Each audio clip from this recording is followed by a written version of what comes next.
This is a story about a dude named Lane. He moved to the mainland and bought one place to stay. And then one day he went, tried to rent them out. And then he became one real investor man.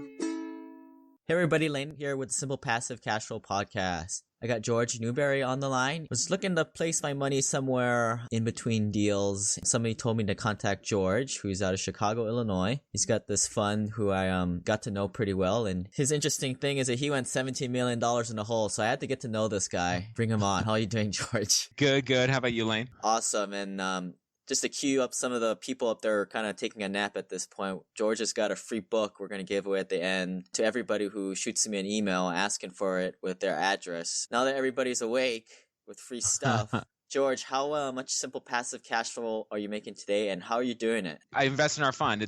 I do as I encourage others to do, which is to invest in American Homeowner Preservation. We pay a good return, and so that's where my wife and I put most of our money. And we're the manager of the fund, but we're also one of the larger investors in the assorted funds. In terms of apartment investing, I've done that, and a lot of real estate investing in the past, and there's certainly made a lot of money doing it. But at this point, it's easier simply to have it in the fund that I have regular control over. So this fund, what are you guys investing in? So what we do is we purchase pools of defaulted mortgages from banks and hedge funds, and these are typically loans that are not paying, most frequently in low and moderate income neighborhoods, which is where you can get the biggest margins, the biggest discounts. Then our goal is to achieve consensual solutions with the families. So to give you an example, someone may owe $100 on a home that's now worth $50. We'll go and offer them basically whatever they want to do. If they want to do a mod, we can drop the principal to $50. We can drop their payment, which may be $800. We can drop it down to $500. And I think most significantly is in most cases they haven't paid in 2, 3, 4 years, so they owe $20,000, $30,000, $40,000 in back payments and late charges and legal fees. That was usually done on someone else's dime. So we're basically just bought the loan. We can probably buy a loan like that for $15,000. But now we're going to the homeowner and saying, hey, if you wanted all those years of back payments, give us typically $2,000, and then we'll give you a fresh slate. You can start out from here. So give us $2,000 now, $500 a month for the remaining term of the loan, which is off 20-some years, and you can stay in your home. And that's oftentimes transformative for the family and something they want to stay. That's what they do. The payment we offer is typically cheaper than rent. It just makes a lot of sense, and we can accomplish that by sharing some of the discount with the family. If they've already left or they don't want to stay, we'll offer them cash for a deed in lieu, typically $1,000. They sign a deed in lieu. We can avoid the foreclosure process. It gets us to the point of being able to sell that property much faster. And we typically, by the time we get the properties, they're often not in great shape. So we're selling them typically to investors who then buy them and repair them and resell them, or repair them and rent them. And that's kind of the model. And once in a while, people can do a discounted settlement. Let's say the home is only worth $30,000. We can offer that we can settle it for $25,000. And that family may, between friends and family or cashing in an IRA or whatever, however they get the money, sometimes they come up with the cash and just own it outright. And they may, despite having owed 100 or more oftentimes. So that's what we do. And it's the goal is consensual, speedy resolutions. And if we can, turn $15,000 into 30 or into 20 years worth of cash flow, $6,500 a month, that's $6,000 a year for $15,000. We get $2,000 up front. Those are all things that generate very significant returns. We do everything we can to avoid having to go to court and be spending attorney's fees while the homeowner's attorney is spending attorney's fees, although that does happen.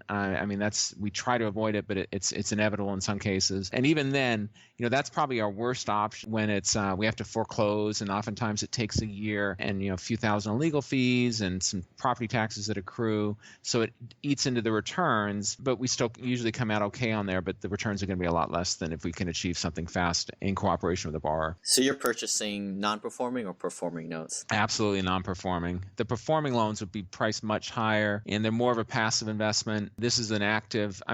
Personally, I invest in the fund, which is a passive investment, but as the manager of the fund, that's a very active undertaking. For like a performing note, what would you say the typical return percentage-wise, just so we can compare it to other investments? And then Also, what is it for non-performing? If you were to do this Sure. yourself and build the systems. On a performing, most people are shooting for high single digits or low teens, and that'll probably, pricing to those numbers, you'll probably be competitive in buying performing notes. And then you can get probably an even higher return if you go to, low to moderate income neighborhoods where the property values are low, or commercial, something kind of weird. Those you may get a little bit extra yield. If you're non-performing, historically we've generated over 20%. I have to always say where, past performance is not indicative of future performance, but nevertheless, that gives you an idea of where we've come out. And it's often, in the high 20s, even sometimes some of the funds are still in the 30s. Now that usually drops with time. And why I say that is, let's say you buy 100 loans today, then those ones that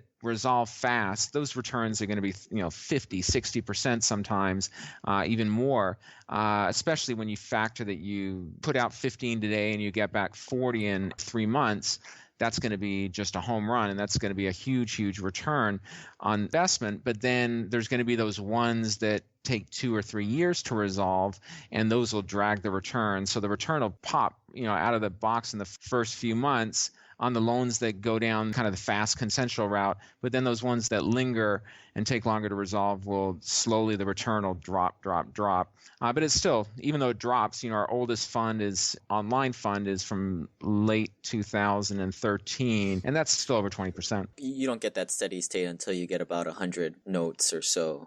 You could say the same thing for 5 or 10. The reality is, in this business, you will lose money on some loans. I think every fund in the country will lose, of any significance, is going to lose money on some loans.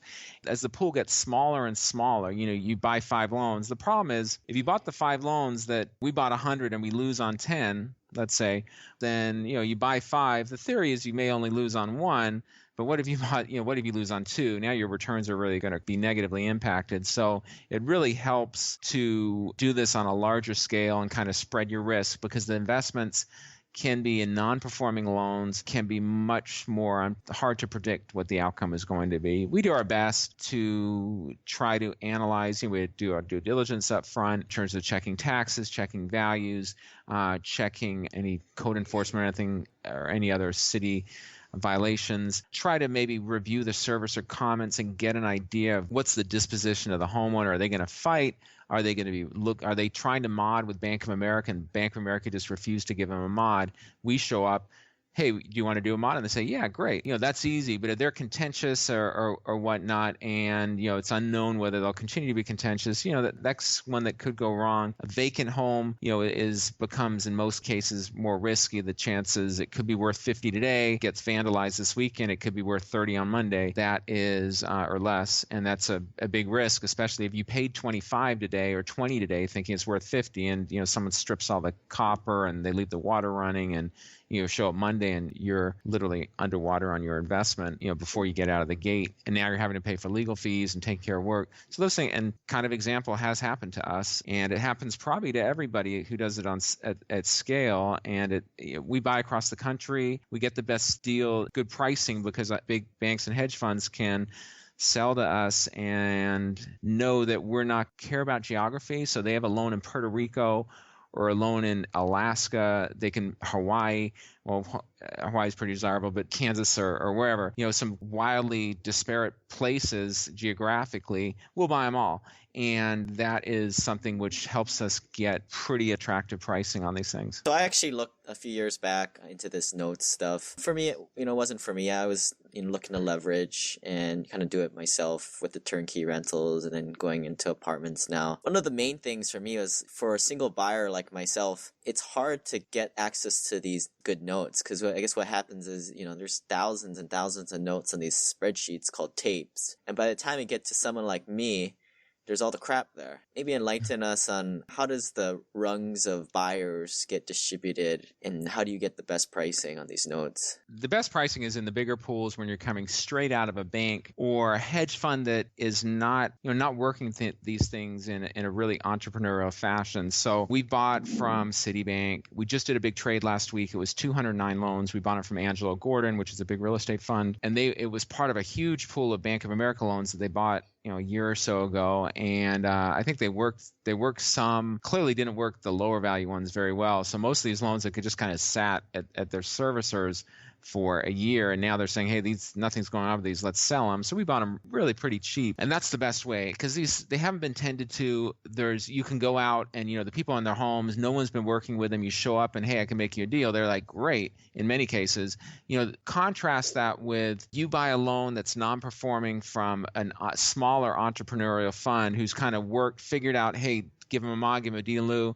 Okay, nothing's working. Oh, I see problems or whatnot. I'm going to sell this loan. And they try to sell them in, ones or very small pools. And not to say they're all like that. They're basically, people are selling loans because they see a problem, or it could be timing reasons, but mostly they see a problem or it's just not going to be resolved promptly. So they sell it, maybe to a retail investor who maybe because they're local to the loan or they're more hands-on, maybe they'll get a better result. But the easy ones are probably already picked out of there and resolved. For instance, the pool we just bought last week, 209 loans. If everything goes well, we could resolve, a third or more in the first several months.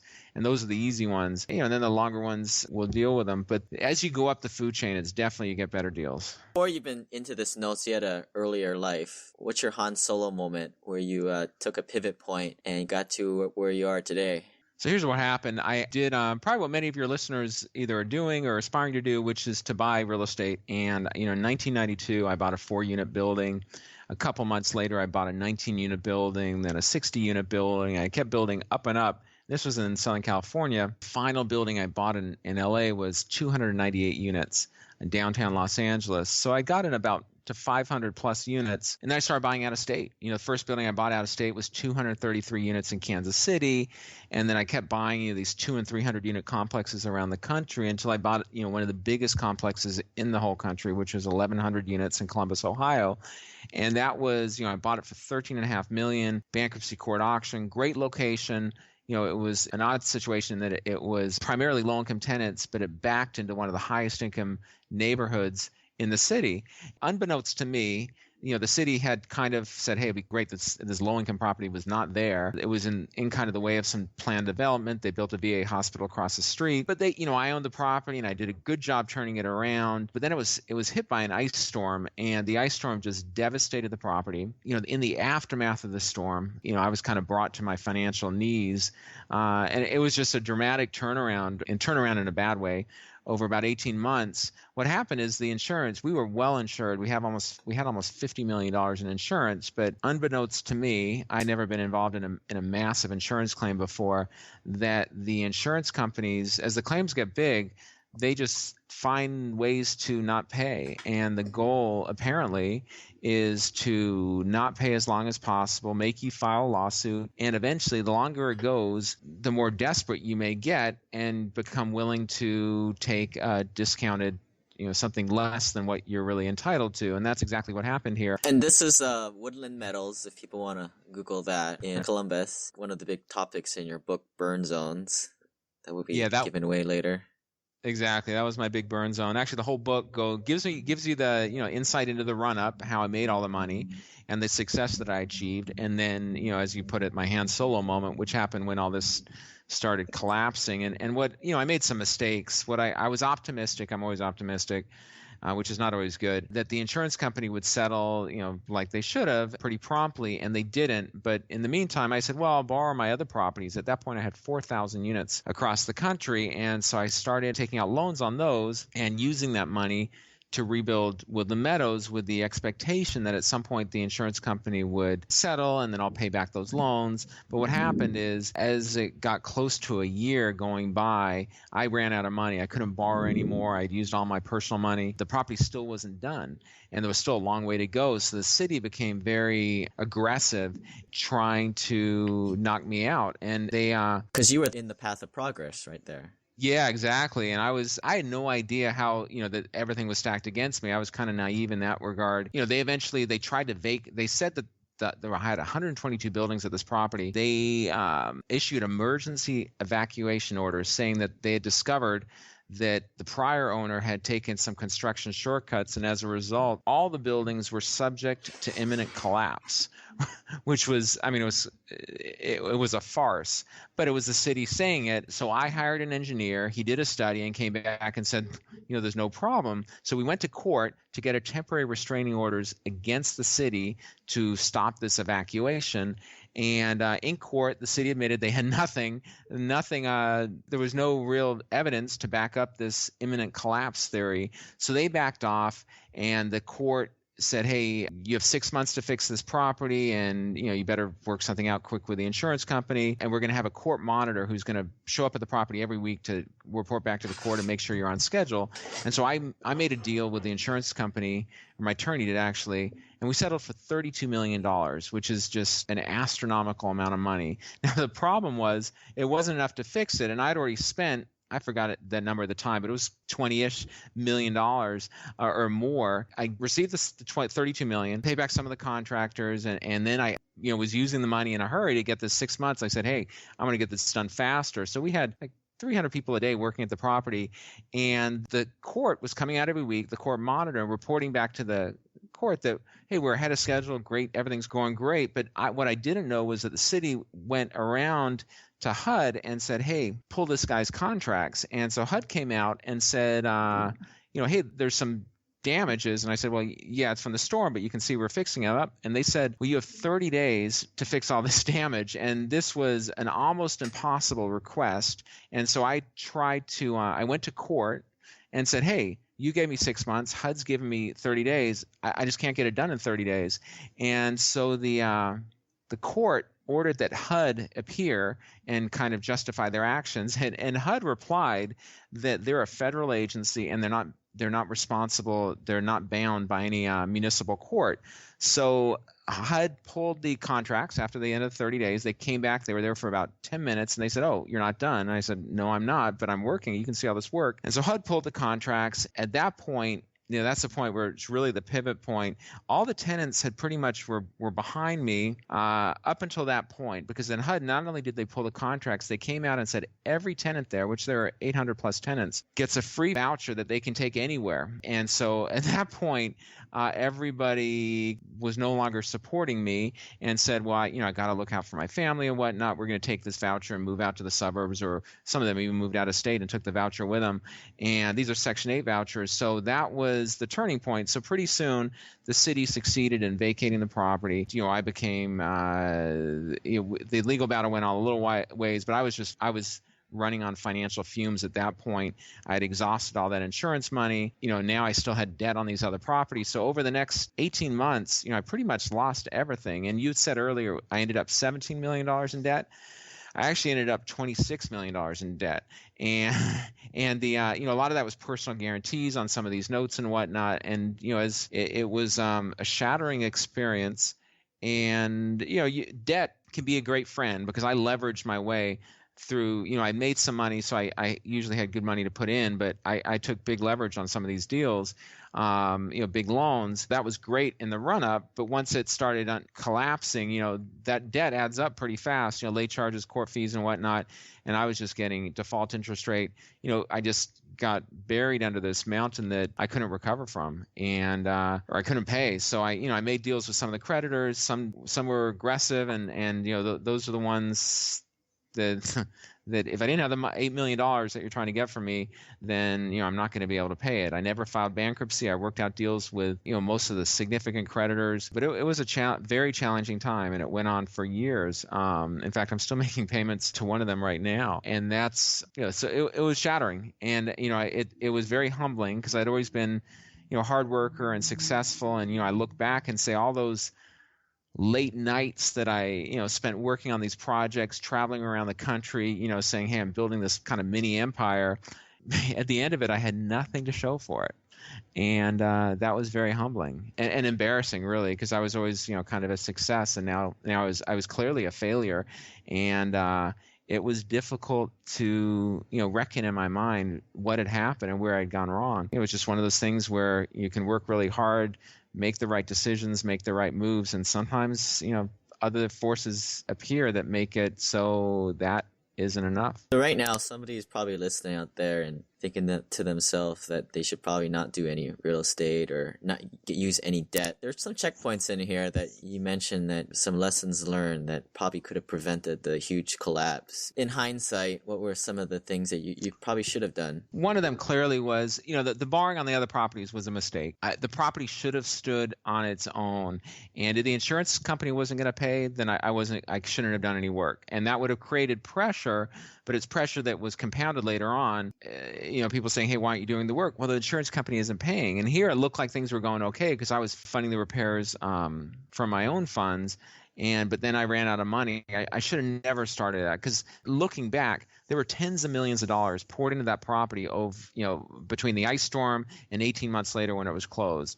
And all that money was eventually demolished. I mean, it was all the buildings, all that new, everything new, plumbing, carpets, roofs, everything that was brand new, and in the end, just demolished and taken to the dump. And that is, that's just astounding. I mean, to look back on it, for a while it was really tough to look back and say, oh my gosh, what did happen? And I'll tell you, when I wrote the book was the first time I really took, step by step what happened. People tell me when they read the book, some people cry and some people laugh, in different sections. And I'll tell you, when I was writing the book, I cried and I laughed, and I can guarantee you I know the sections, and it's not like, hey, feel sorry for me. It's really like, this is what happened in my life. Life's not about money. It's about a lot of things, but a lot about family and my relationships. My family always stood by me, but it created challenge. The whole ordeal created challenges all around. I made it through. I wrote the book. It was very therapeutic. Now as I grow the fund, the current American Homeowner Preservation, we had some institutional interest, we have some institutional investors in there now, but it took a little while early on as they started hearing about, they could do Google searches about Woodland Meadows, Columbus, Ohio, Jorge Newbery, and you say, oh my God, this guy looks like some of the news stories are not flattering at all. That's probably nicely put. Realize that that's part of a public smear campaign against me. And I could say that, I could write an explanation letter, but it didn't resonate as much until I wrote the book. And now people read the book and say, people come up to me at conferences and whatnot and say, or message me on Facebook, hey, I love the book. I had whatever failure they had in their life, real estate or otherwise. And, I found the book inspirational in terms of moving on from that your life doesn't end based on your biggest failure. It's something I can reflect on and hopefully prove based on that experience. And I think the new company, the reason I'm good at resolving debt problems is because I was in massive debt problems. So to answer your question specifically, not borrowing on other properties would have been wise and something I probably wouldn't do again. I'd let each company or each building stand on its own. The other thing I would probably do differently, I was tunnel vision. I was always like, I have a vision of how it's going to work out, and this is how it's going to work out. And here I had so many forces that were going against me. I should have recognized earlier on and tried to make some kind of deal with the city. They offered, they did make an offer early on that I could move.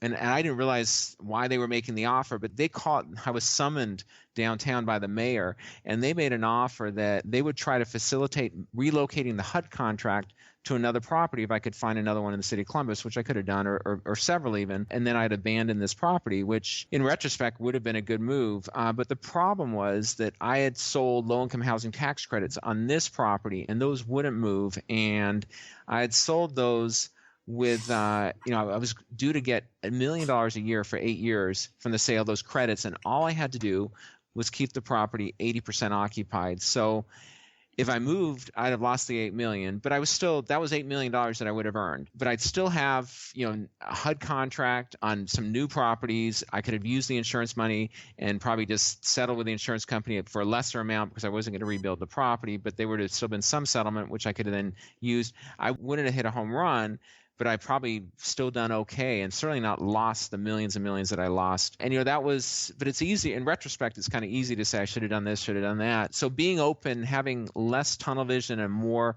open. I was on uncharted territory have my eyes wider open and saying, hey, I'm going to do it, which is, here's the crazy thing. All the things that drove my success, my optimism, my hard work, those are the things that powered my success in building this mini empire. But those are the same things that powered my collapse, because I was optimistic. I worked really hard, but with tunnel vision, I was just going forward, and I'm going to make this work, And I was convinced I was going to make this work, almost to the end when they started handing out the vouchers, and I was saying, oh my God, maybe this isn't going to work. It was tough, but those are the things, those are a couple things learned from that. Hopefully they're certainly not mistakes I think I would repeat in the same situation. I do reflect on, decisions that I made there, and, things come up in life and you say, well, I did it that way before, and, hey, maybe I'll do it a little differently this time. Take me back to that moment where, after they were patching out the vouchers, and you figure out what was happening, and you went whatever in the hole there. How did you pick yourself up personally? I mean, just thinking if some other investor just loses all their properties and, gets a lawsuit and has to start from nothing or negative, what did you think? What did you do? So I was living in Columbus, and I still had a property in Dayton, Ohio. So Columbus, I was the last person to move out, and I said, well, I'll move into this one in Dayton, which I still own, but it was in foreclosure. And I moved into, this low-income housing apartment complex, which I'd always made a habit of living at the complexes, which was another ingredient to success, although it was, and I never lived like a high luxury life. I always lived spartanly, which maximized the dollars that I had to do deals, which is what for me was really rewarding. And since you're personally guaranteeing these loans, they could go after any other proproperties you owned. Yeah, absolutely. Other LLCs. And they did, they have, and that was so. I was getting hit with lawsuits, summons. I remember being in court, and there were, on Woodland Meadows, and there were process servers, they're kind of lining up to serve me on other lawsuits. So it was just an unbelievable time. So how did I pick myself up? There was it took a while. What was the mental dialogue you were thinking at that time? In the back of my mind, I was thinking, hey, I had cause to sue the city. I just didn't have any money to pay legal fees, and attorneys were telling me you need $250,000 to sue the city. And I just didn't have it, and they would have fought it. So it was something in my mind where I say, well, that's how I'm going to recover some of this money, and that never happened because I just didn't have the money, and to go up against the city, and they were just slamming me in the press. The mayor had publicly declared war against me personally. They called Woodland Meadows public enemy number one. It was difficult and humbling because those things. I remember one of my cousins saw one of the really negative articles and emailed it to my dad. And, my dad called me and said, hey, what's this? And, I kind of told him, but I tried to not tell him the worst stuff and, some of the things they were saying. And that was really tough. Your parents, my dad always, you always want to make your parents proud. And do, I don't know, that not so much to say, hey, how great he's doing, but just to know that you're okay, that you're happy. I think that's what most parents want for their kids. Here, I think they were concerned that I was unhappy, which, losing all my money, being, all these negative newspaper headlines. I think they worried about me. I think and that was really tough. And I tried, I always tried to soften it, but I think they knew, and that was probably the worst part. Looking back, what if I lost all my properties and I called you up? I guess what would you tell me? What? Over time, I kind of just wanted to gain some kind of balance. So I was always I've been a real estate broker's license for years. So I brokered some deals in 2007, made a little money, to survive. And, some of the deals, I brokered some apartment deals. Some of the commissions were big. And I remember I sold a property in Mississippi. The commission was like $200,000. Okay. That was really nice. Now I still was, but I'll tell you, I got that check and I shouldn't have done what I did, but most of that money went to creditors to pay people. And I owed $26 million and I get a $200,000 check, and I probably kept like 10 for my expenses that I was anticipating, and the other 190 I paid to creditors. But 190 on $26 million, it didn't do anything. And what I should have done was just kept the 200 and kind of give me a little bit of a cushion. And I brokered some other deals that were smaller and still okay, but I was still the mindset that I was, if I'm going to come out of this, I got to pay everybody back, clean the slate, and over $26 million.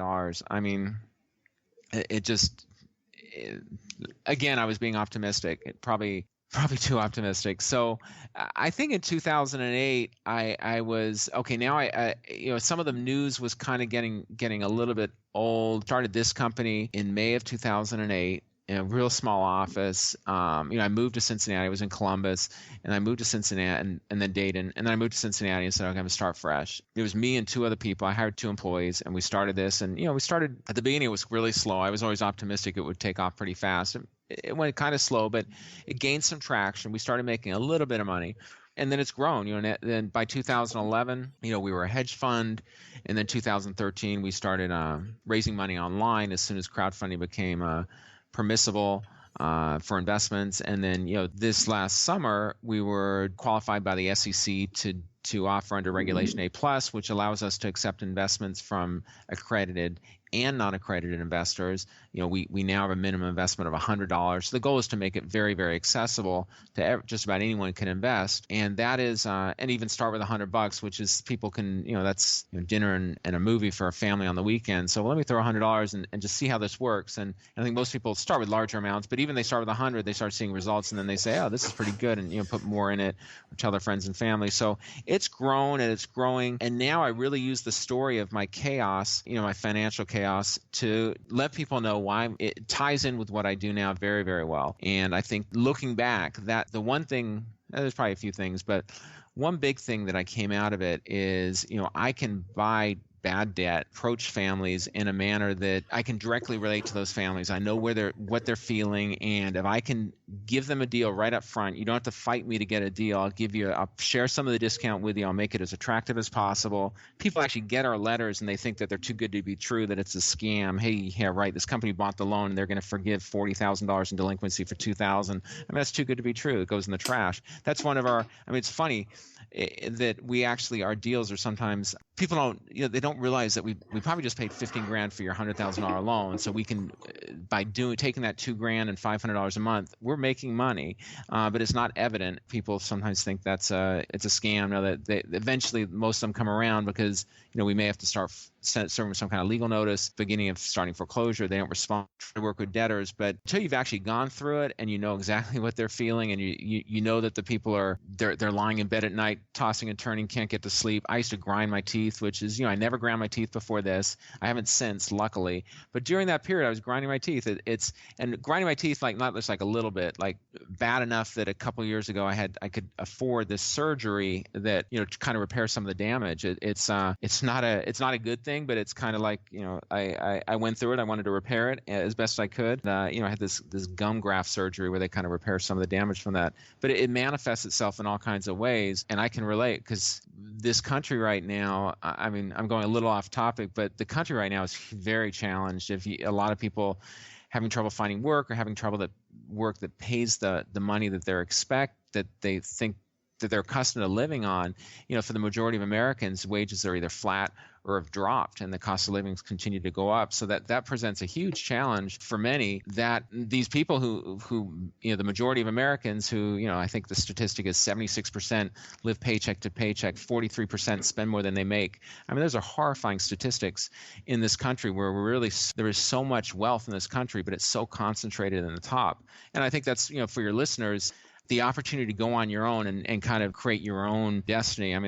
That sounds cliche as I say it, but it really is something that's gives you a lot of control over the future, because you say, hey, the days of the going to work for the company and staying there for 20 years or 30 years, those are diminishing. I think it's fascinating that you create this fund to help people in debt or foreclosure. I think in the Bible it says, if you're suffering from disease, help somebody that's suffering from this, disease too, or if you basically got this problem, find some with the same problem and help them out. So in a way, you're kind of doing the same thing here. Yeah, I appreciate that. I think I've read that passage or heard it before, and that is absolutely right. You become good at something and share it. And it's odd, not that many people have been through the same debt crisis as I have. It's certainly to the magnitude. And, I guess I'm now in a fortunate position of being able to share that experience to bet. this is it's kind of a cool situation. It's not that common where it's win-win. Usually there's a loser, and especially with Wall Street, there's, Wall Street wins, consumer loses. It seems like it's almost like a rigged game where the consumer always loses. And here, the bank or Wall Street, is kind of nice, is actually losing when they sell the loans. Now, in fairness, we're paying what they would get from another fund. They're not giving us any big discount. Any discount more than they give to some other buyer. So we're buying these, and then we're able to generate big returns for our investors, and we're able to generate transformative solutions for the families. So everyone wins. It's kind of I'm a little bit of a people pleaser, and it's kind of cool that I'm not. And here, there's no loser. It's kind of fun. Have you pulled yourself out of that $28 million hole yet? I have one big debt that I'm still paying on, and it was $8 million. I made a deal at a discount. I make payments on it, but the payments are significant, and I'll be done with it next year, at the end of next year, which would be nice. But yeah, so I'm almost out of it. People are probably wondering, why didn't you just do bankruptcy? And it's in the book. I actually met with an attorney, did all the paperwork, on the way to the office to sign it, on the way to the attorney's office to sign it, and I couldn't do it. And actually, reading the book, it was almost a low point. But I was driving there, and I pulled over, and I couldn't do it. And I called him and said, I can't. I'm not going to do it. I'm coming in, and I never did it. And at the time, I was still optimistic that I would turn it around. I would still recover more rapidly than I did. I was thinking, hey, if I filed bankruptcy, that's like a pretty bad mark to have on your record for 10 years. And, as it is, my credit's pretty bad anyway, or was bad for several years. It's probably improving a little bit now. But that was bankruptcy would have been a much easier route. It just didn't seem right. And it's personally, I just couldn't do it. And I tell people, friends and family in the same, people that run into a situation, hey, I'm in trouble with my mortgage. I'm always like, hey, make a deal with your creditor. You have leverage. The fact that you're not paying, kind of creates this leverage which you can use to make a deal that makes sense versus just filing bankruptcy. And then I don't know. There's bankruptcy seems like this panacea, and it really it can be helpful. Certainly Trump's filed a number of bankruptcies. There's also, it's not all easy, and I just made the decision not to do it. For someone who's gone high and then now low and just about getting back to even, what is your simple passive cash flow number? What's the monthly cash flow that you'd like to see to be happy? Well, the best part of that question is to be happy. So the reality, here's what's really difficult for me is I used to make remarkable amounts of money, and now I do okay. But I'm not making the same as I was 12, 13 years ago, which is a little frustrating and humbling. And I'm hoping to get back up to those numbers, but it changes the perspective. I was excited the first time I made 10 grand in a month. And then I was excited the first time I made 100 grand in a month, and then, a few hundred grand in a month. So now when you have a month where you say, hey, I just made, whatever the number is, I remember 13 years ago when I made XXX. So the reality is, to be happy, I probably only need a much smaller number. It doesn't have to be that big to be comfortable. And, when I made 10 grand in a month, which was probably, I'm 51 now, I probably first made 10 grand in a month when I was maybe 26 or 27. And I probably first made 100 grand in a month when I was in my early 30s. And so the numbers, it's hard to put a number. Right now, I still live pretty Spartan-like. I'm married now, so there's a little bit more of an expense, but my wife is also doesn't desire to live in the lap of luxury. We're fine with fairly simple, a simple lifestyle. So we don't need that much. And it's really hard to put a number. The number is going to be a lot bigger than what I need, just because of perception of what I know I've done, and it's a measuring stick. It's more than anything, to say that I'm making this amount of money each month, or tough to answer that question. Certainly, 100 a month is, at this point, seems like, I don't know, it's tough to say the numbers, but the number to get by is probably 10 grand a month, and to be pretty comfortable. The number to be, because of my measuring stick, is probably much more near well into the six figures, just because I've been there and I want to do better than I've done in the past. And tough to say. I don't want to say I'm greedy. It's not greedy. It's the measuring stick thing. Does that make sense to you, Lane? I think it does. I think the important thing is that you're always increasing it. Yeah, agreed. That's the problem, is because it decreased, and that's I guess where it went wrong. You like to think through your life you'll steadily make more and more, just because your experience and your your talents become more and more refined. But in reality, especially as you get to bigger numbers, it's not. Or at least in my experience, it didn't work out that way. It did for a while, but didn't in the end. Is something that you recently thought about burning your cash on for a time savings or an improvement in quality of life? So I'm going to Costa Rica at the end of December for a week with my wife.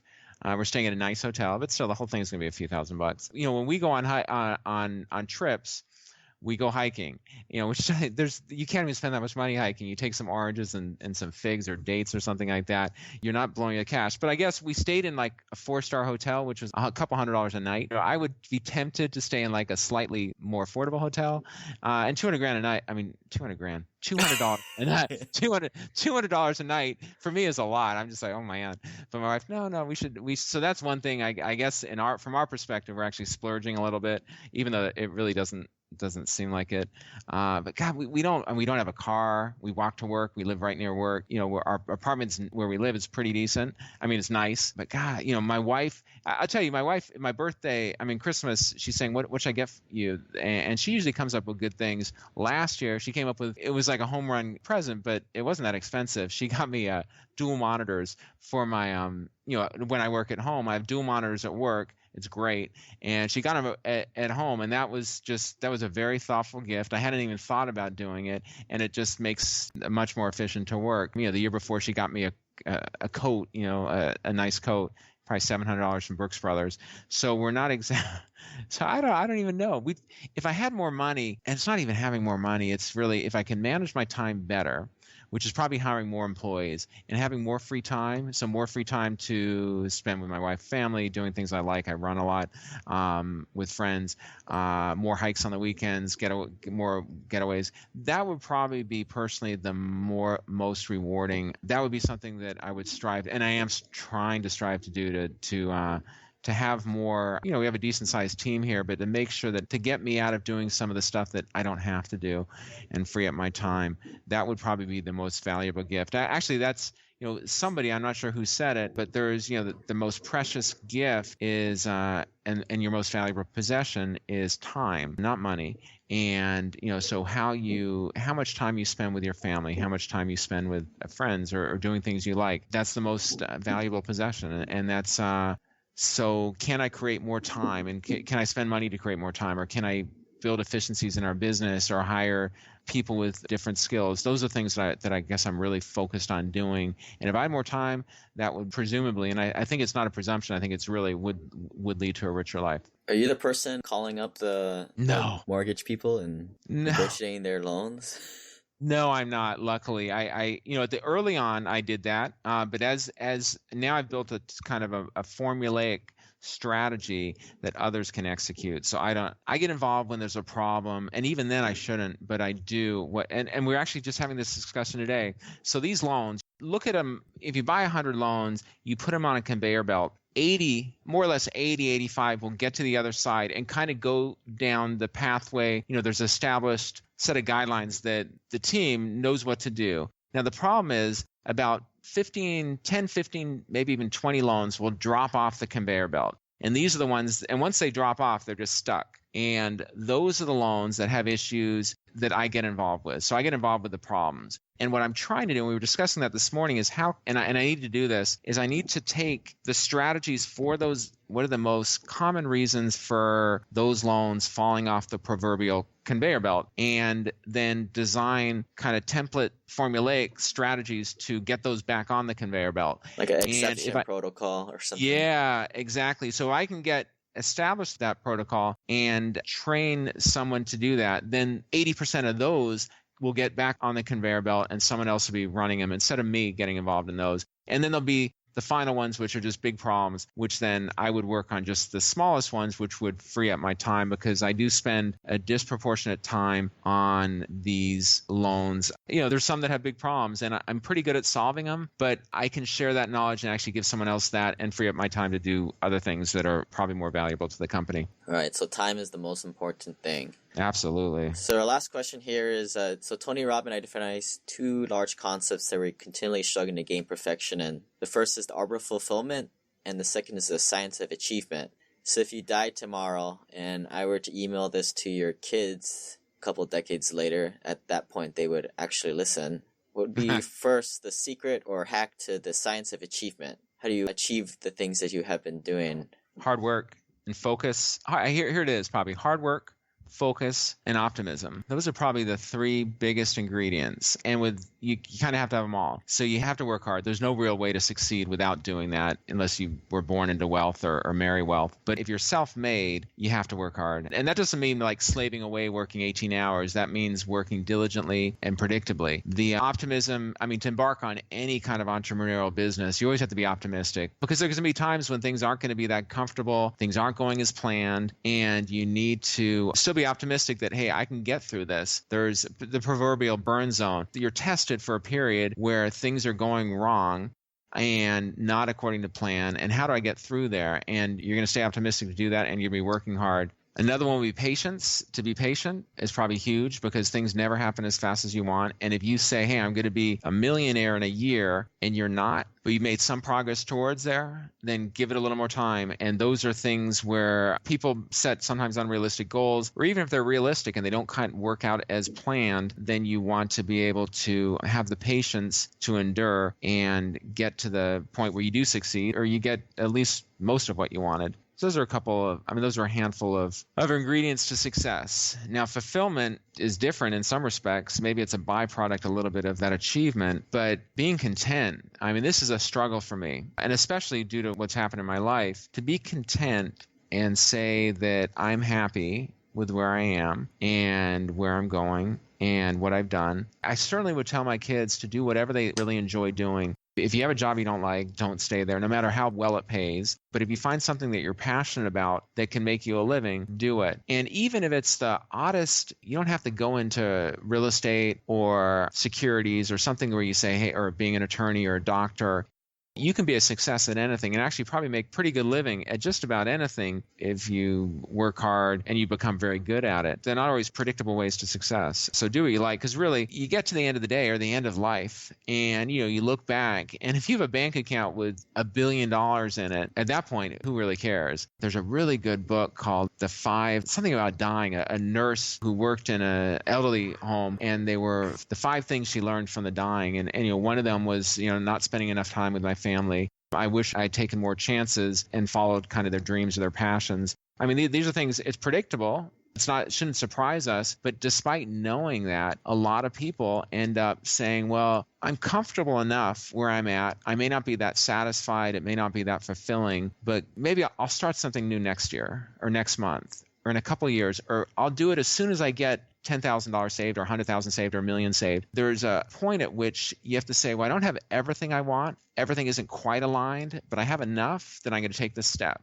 Whatever that step that is towards your big goals, but take it and then figure the rest out. I was talking to a friend of mine the other day, and he's very successful, digital marketer. And, when we were talking about some marketing for AHP, and he was saying, hey, I was thinking like 3 steps ahead. And he said, wait, just focus on the first step. Let's nail that and let's get that super successful. And he says the next step will be, then you focus on the next step. But sometimes people, including me, in this situation that I was doing, well, what happens after we succeed with this? Then what about this? And what do we? Don't think about what's in front of you. And right now, this is our challenge. Maximize that, succeed at that, and then go on to the next step. And that's something easy. Everybody's prone to doing it and saying, well, let me just wait for some other things to better align. And that alignment never happens, and then they never embark on whatever journey they want. Yeah, that regret is the big thing. I think somebody told me the other day that, there's more flowers at somebody's gravestone than like at a wedding or something like that, because regret's the bigger emotion there. Yeah, can you imagine? I lost my dad in 2013, and I did spend a lot of time with him, so I don't regret. And he was 93, so he lived a full life. A lot of the book touches on some of my relationship with my parents. That time, once it's gone, it's gone. There's no more opportunity. It always seems like, hey, I'll spend more time with him next year or this year. My mom was, after my dad passed away, she moved into an assisted living facility, which it was nice. She just sold the house where they lived, so she had enough money, and it was a comfortable one. But She had all the comfort she could want. Not to say it was luxurious, but she had all the comfort she would want. But she got lonely. She was no longer as part of a household where there's a family around, family members and what.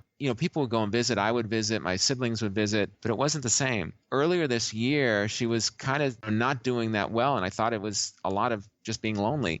And so I invited her to live with us. She jumped at the chance, and she moved in with us in June, and she's 90. Actually, her birthday is tomorrow, and she will be 93. That's time. I see her I don't even spend that much time with her, but just seeing her every evening and every morning, and then on the weekends a little bit, maybe we'll watch a movie sometimes and eat together. I mean, those are irreplaceable moments. Easy to say, hey, it's tough, especially my wife is extremely accommodating on the situation, but it's good time together with my mom. And she spent a lot of time and sacrificed for all the kids. We had 5 kids for a long time, and now, kind of giving back a little bit. So I guess that's one example of something. I don't know if I could have done that 10 years ago or 12 years ago. I was just running too fast, and now I'm probably running a little bit slower, and I could recognize that that's something that's valuable.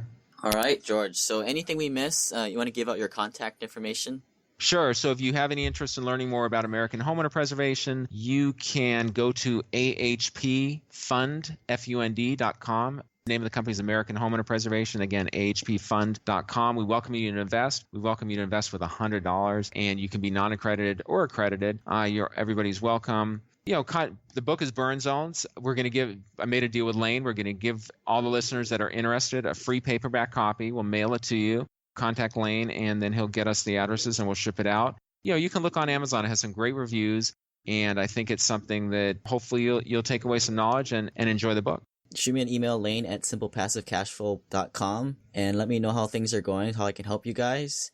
Thanks, George, for joining us. I got this book right here on the stand here. You, some dude riding a bike. I don't know who that is. That's me when I used to race bikes. But yeah, it's interesting that this burn zone term is now a hashtag now. Me and my business friends like to use the term. Oh, very cool. Very cool. I'm glad to hear it. We just did this little private lending deal, about 60-something grand a couple weeks ago. And, we joked a little bit about, hey, this isn't going to be another burn zone, is it? So you left some impression on us. I'm glad to hear that. All right, George. Well, thanks again. We'll talk to you later. All right. Talk to you. Thanks, everybody. Bye.